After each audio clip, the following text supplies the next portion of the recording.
1 year warranty ang bigay ko sa board. Yan, okay na siya. So pinalitan ko ng board. Yan, nagwawash na. Yan, kompleto lahat. Kasi yan, maraming nagiging problem yan eh. Kung minsan ayaw tumigil ng tubig, minsan hindi masense yung water level, nag-ano siya, nagpupuno siya ng tubig, walang tigil.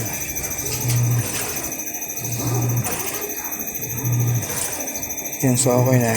Ayan, water level nag-grease. Yan. So ginawa kong number 2 yung water level, magkakarga siya ulit, then titigil siya ulit. Mahalaga kasing ganun na gumagana yung bawat function niya. Kasi may mga nagagawa naman ako, ayaw naman tumigil yung pasok ng tubig.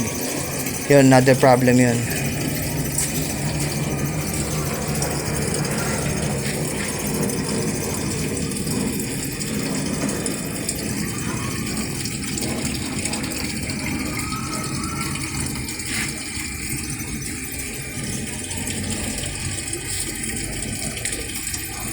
So yan, mag-wash na ulit yan pag naabot yung water level number 2.